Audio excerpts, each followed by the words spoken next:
What's up, everybody? It's your girl Sakina, and I'm back for another Insecure review. This is season 4, episode 7. So let's get straight into it. So this, look today. So today's look, was inspired by the vacation in Mexico. With quarantine going on and everything, I decided why not get dressed and feel like I'm going on vacation knowing damn where I'm not going anywhere. But yes, I decided to give y'all a little, a little something, a little versatility. I don't always wear t-shirts, even though that's my favorite thing to wear. But I dress up a little bit, a little shoulder. Okay, but for real, let's get straight into it. So the episode starts off with Molly sitting at the restaurant and she's looking at her phone and ordering food, but she looks over and she actually sees Issa getting out of the car. So remember last episode at the end, we seen Issa going in and she sees Molly. So when Issa seen Molly was actually putting on, acting as if she didn't even see Issa, but all the while she actually knew that she was about to walk in. So she's putting on this front, but at the same time, Molly also told herself, get prepared. Basically, she's preparing herself for this apology that she feels that she deserves. Now, girl, you don't deserve an apology if you ask me, but okay. She sees Issa get back in her car because she decided not to go in, and Molly feels some type of way because, she was getting herself ready to talk to Issa. But, I guess her feelings was hurt or whatever. It is what it is. She was talking to Andrew and, letting him know, I seen Issa at the restaurant and she ran away from me like I was in an actual job. And I'm like, bitch, that's where you got shit fucked up at. You're not better than Issa because you have a steady job. You're really a whole fucking mess. So the fact that you keep making these jabs at your friend, I feel like that's fucked up. That's supposed to be your best friend and you talking like that as if you up here and she down here because you got a law degree and all of this shit. No, ma'am. With friends like that, who needs enemies? It kind of backs up what people been saying before. That Molly thinks that Issa is the friend who ain't got shit together. And it makes Molly feel better about herself. And then she keeps saying this whole, but that's okay because she's messy. It's like, girl, do you not realize that your life is a mess? Stop. It's like the pot calling the kettle black. Girl, get your shit together before you even try to comfort Issa, please. So they're actually getting ready to go to Mexico to meet up with Andrew's family, his brother and his wife. And before going, Molly actually had a meeting at work before she can catch the flight. And she was talking hella rude to her assistant. I was like, damn, bitch, this lady look older than you and you talking down on her like that. Can you be a little respectful, a little nicer than that, bitch? So when they board the flight, Kim Fields was actually in this episode. She made a little cameo. She was sitting next to them and she asked them, y'all going to Mexico? Molly like, yeah, we all going to Mexico. She was like, I got on the wrong plane before and I actually got into the wrong marriage before. Yup, Henry. I gave that man 25 years, honey. But that's okay because I'm reclaiming my time. So, I'm on day 3. We getting it started. I thought she was funny and she actually made little pop-ins and pop-outs throughout the episode. But Molly mentions to Andrew that she actually wants to chill on the first day because when you do a lot of traveling, honey, that first day you be tired as fuck. The damn getting up early to go to the airport, getting on the flight, being uncomfortable, can't sleep, and all really depends on how long the flight is. Once you get there, you worn the fuck out, so you just want to take a nap or something and not really do too much. So I get it. Them naps be hitting, sis. And I just seen a meme talking about that too. Them naps on vacation, they hit different from the ones here at home. Trust me. So Andrew was telling her that her brother has a very tight schedule. He has a lot of things planned out for them. And, Molly was like, okay, well, we'll just go with it because she doesn't want to come off the wrong way. And it's like, yeah, bitch, because we already know how you get down. And it seemed like Andrew's brother has the same type of personality as Molly, if you ask me, because they both want to be in control. They both got to have shit handled in a sense. So I feel like they kind of one and the same a little bit. But they share that they have things for each other, special things in their bags that they're going to surprise each other with when they get to the room. And, next thing you know, Andrew is fingering Molly on the plane, honey. So they get there and they meet the brother and his wife. And the wife, Lydia, she is giving Molly hella compliments. It's like, your body is banging, you're beautiful, blah, blah, blah. Molly is scared that the girl is going to try to fuck her with all these, comments and whatnot. Victor, he's very pushy with his plans. Like Andrew said, he wants to have them put their bags down and come down in the next 15 minutes. He I-10 by 10 type of man. It's like, bro, the guy said I want to chill. And that's what I'm going to do. We can eat guacamole. We can do the spa. We can do all of that. Smoke cigars, all of that later. Okay? I ain't got time for all of that. So Andrew and Molly get to the room and they reveal their surprises. So Molly started pulling out everything that she brought and, with some panties. I think it was lotion or oil, something like that. And a bra. So it was like a little lingerie set. And Andrew was like, oh, okay, so that's it. Okay. I guess I kind of overdid it and misinterpreted the message of, special things to get. Child, Andrew then had to got some, he got some balls. I don't know what the balls is for. Is this like Kegel balls or something? I don't know. A vibrator and an anal plug. So they basically want to explore their sexuality, try to get to know each other on a more intimate level. Molly says that she liked him fingering her on the plane. Basically, she likes the audience or the fact that they could possibly get caught. And he likes the fact that Molly can take control. So he wants her to be kind of like, I don't know, dominatrixy, but whatever. He likes to be told what to do. So they end up having sex on the balcony, but it wasn't doing it for me. I feel like it could have been a little spicier, but whatever. It was what it was. So they go and meet up with the brother and Lydia the next day. Come to find out, they actually didn't do any of the plans that were set up for yesterday. So they go on a hike. It is 3 miles. And baby, when I tell y'all, I am not the working out type of girl. I hate working out. But it's like, in theory, I want to be that workout girl, but it just doesn't do it for me. I don't know why. I just can't get it together, y'all. I'm going to get it together one day. I'm going to speak that into existence. I'm going to be that outdoorsy, athletic type of girl. Maybe I should go on a walk today because it's real nice. And it's Monday and I don't have to work. It's Memorial Day. Don't hold me to it, though. So, yeah, they go up, and while they were on their way up, we actually see Mabel, who is the passenger on the flight, Miss Kim Fields. So, she on day 4, she getting it done, she up early. So, she do her little pop in and she head out. She said, I see y'all niggas at dinner. So, when they go up to the top of the mountain, it's a beautiful scenery, and I like that about this show. This show always shows the nice scenery of LA. It showed the beautiful layout of Mexico and the mountains. I love that because I am a nature girl, even though I'm not outdoorsy. I love the beauty of the world. So after they zip line their way back to safety, if you will, they actually go out to a restaurant and they're all having a good time. They're doing salsa dancing or whatever kind of dancing that is, but they were dancing and exchanging partners. They was laughing and joking at the table. I like that because Molly looked like she was having a good time, and she actually told Andrew that once they got back to the hotel that she's happy that they went along with the plans that the brother had because they enjoyed themselves. And that's when Andrew had checked his phone and noticed that Nate had given him a few calls. So he calls Nate back and he's giving him directions on how to open the garage, but he hears Issa in the background, and Molly heard it too. So once they get off the phone, Molly is in her feelings and feeling some type of way, like, so I guess she back with Nathan now all of a sudden when this nigga already showed her his true colors. That's just that messy shit. Here she go with that shit again. And Andrew was like, Nathan had went through some things. I don't know if you know, but like this nigga he has a mental illness.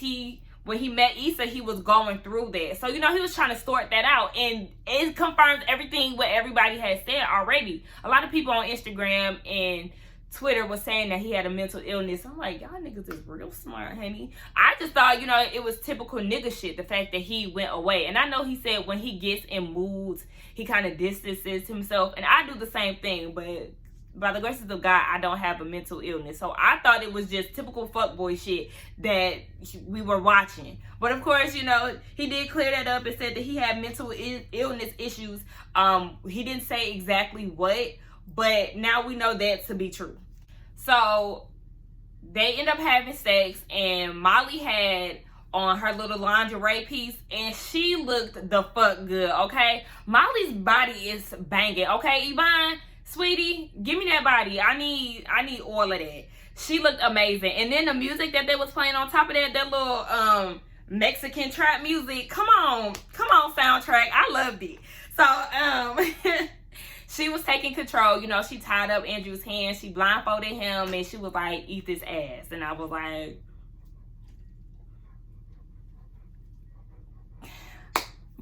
my partner don't have to do that. I'm gonna just leave it at that. So we get a scene where they're at the pool, Lydia, Molly, and Andrew. And Lydia brings up the fact that Andrew's sister was actually invited, but she didn't come. Come to find out, she lives in Seattle. Remember on that episode, Molly was trying to get more information out of him. He mentioned that he didn't know where his sister lived at. I'm actually glad that Molly took a backseat to this conversation and just listened, because we know how pushy she could be. So, you know, growth. She minded her business in this sense. So somebody comes by and gets water in Lydia's eye. Molly offers to go get her towel, and while she's waiting in line, when it's her time to go, the towel lady asks her for her key card. And Molly makes it a big ass deal. You know, she makes it a huge deal about not having one. Me, I don't like confrontation, so I would have simply just went and got my key and brought it back. But no, Molly can't do that. She made it a whole ordeal, made it as if the girl was, you know, being racist towards her. She said that she claims that the white people in front of her didn't have to pull out a key. Of course, we didn't see that, so we don't know what really happened, but this is all what's happening according to Molly. And the lady is like, you know, if you don't calm down, I'm gonna have to get my manager involved. And that's when Victor walks by and sees, you know, them having some words. So he decides to show his key card and was like, you know, I'll get the towel for you. So the girl handed the towel and Molly snatched it. I'm like, see, bitch, that would have got you cussed the fuck out because you're doing too much. So she gives Lydia the towel, and now she's in a whole mood. Andrew peeps it and asks what's wrong, and Victor is like, you know, the towel lady was just taking her job too serious.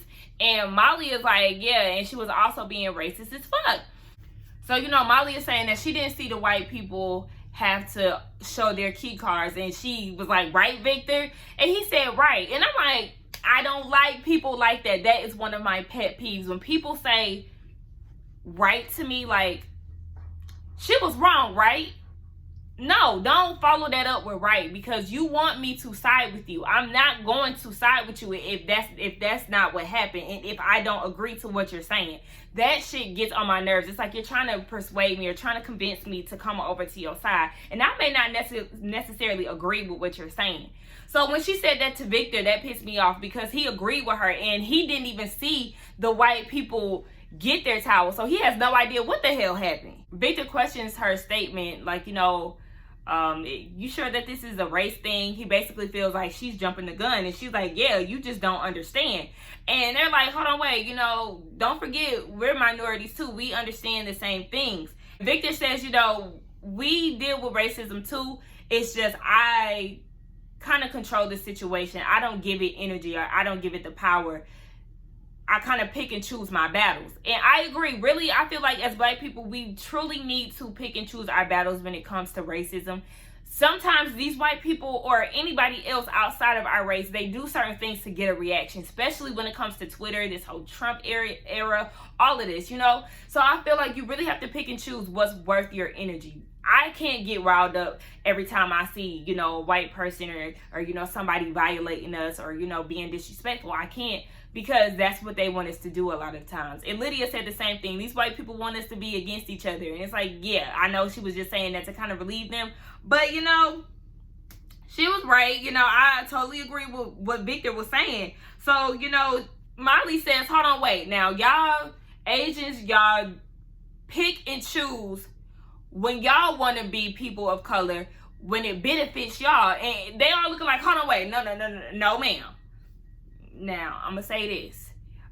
I never really seen that before, but I do remember I watched Get Out, honey. And on Get Out, they had that one Asian man in a group of white people, because they were saying there are some Asian people who tend to think they're more on the white side than the minority side. So, you know, that did ring in the back of my head when she said that. But, you know, I never experienced that. I know that Asians definitely experience racism, especially now with this corona shit. People could be very ignorant, and I don't like that shit. But yes, I could see why they threw that in there. Molly said that Andrew was different. So then that's when Andrew challenged her and was like, how so?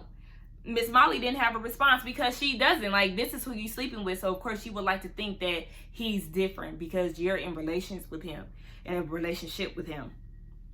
And, you know, that's when Victor was like, baby, you pick and choose who you want to give the benefit of the doubt to. And that sets Molly off and she decides to leave. But it's like, really, Molly, you might be upset, but I'm Team Victor on this because you took this whole towel situation and made it a whole ordeal when it didn't need to be. Like, you're ruining the whole mood. And you want to have these energy shifting conversations, and it really is not supposed to be that way on vacation. Everything is supposed to be lighthearted, but not in Molly's world, baby.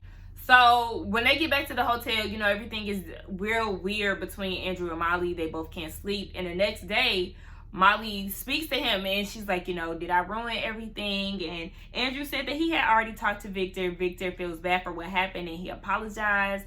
Andrew said that he know that his brother was in the wrong. And to me, it's just like, I like to think different, but okay. And that's a real question, y'all. Let me know in the comments how y'all feel about the situation. Was Victor wrong or was Molly wrong? For me, y'all already know I think that Molly was wrong. But if you see a way to where you think that they were both wrong, just let me know in the comments. I just really feel like Molly doesn't know how to get over shit. She lets shit linger too long. Like, girl, it's not even that big of a deal, the whole situation. You did kind of put a damper on the trip, whether Andrew wants to admit it or not. You did, because now y'all not even doing activities together. Changes have been made, and now it's gonna be different between you and his brother. So she starts to walk the beach by herself. I hated her damn bathing suit. That shit was getting on my nerves. But she calls her therapist and she was telling her, you know, I wanted to set up an appointment with you. And this is when she did say that she's having a hard time with letting some things go. And of course, I think she's talking about the whole Issa situation, the situation with her dad, you know, the situations that she's been through in her past relationships or whatever the case. So it's good to see that she's actually reaching out. Now, I did not know that she was not going to therapy. So maybe this is the reason why she has been acting the way that she is. But it's always good to know that she's going back. So they get to the airport, and might I say, baby, that Andrew is fine. I kept looking at him the whole episode, like, his eyes is what's really selling me. And then them dimples, honey, that, okay, anyway, he fine. And I don't even be looking at Asian men, but he can slide in my DMs. Instagram simply_Sakina. It's in my bio. Come check me out, Andrew. I know you like black girls. The chocolate ones at that. But anyway, yes, his outfit was everything. That pink on pink. Come on, Andrew. Okay, but we actually see Miss Kim Fields, aka Mabel, making out with somebody at the airport. Baby, she done found her a new love. I don't know if he was in Mexico or what, but he came to pick that ass up. And then we also see Lawrence. So Molly and Lawrence have an awkward ass encounter. He just came from Fresno. And we don't know why, but I guess that explains why Lawrence had been gone for some time. And I'm like, why was he on a business trip? We don't really know. While the episode is ending, it really focuses on Lawrence. And he called somebody and was like, hey, I've been thinking about you. Can we meet up? Come to find out, it's Issa, which I had already figured. But yes. So that is the end of the episode. Now, my thoughts on the episode is, I think this episode was pretty good. It kind of gave us more insight on the relationship with Molly and Andrew. You know, he's really in it for the long run when it comes to her. He's very understanding and very patient with her. Because, you know, I feel like in their beginning stages, he probably would have left her alone the same way he did when she flipped out on him about the whole sleeping with Dro situation. She made that little joke with him and cut him off. So it's like he came a long way. You know, they're in a relationship and you can tell that he's really trying to work on that. I like, again, the fact that Molly is going back to therapy. I feel like what we're going to see is Molly getting herself together, Issa getting herself together. You know, them figuring things out separately to come back together even stronger than before. So that's what I predict will happen. Of course, I think we all know that they'll get together at some point. We already know that Lawrence is going to be with Issa next episode. So I don't know if it's going to focus solely on Lawrence or if it's going to focus on them trying to figure things out. But I can't wait. Anyway, guys, thank you so much for coming back to my channel. Don't forget to like, comment, and subscribe. And I'll see y'all in the next one. Bye.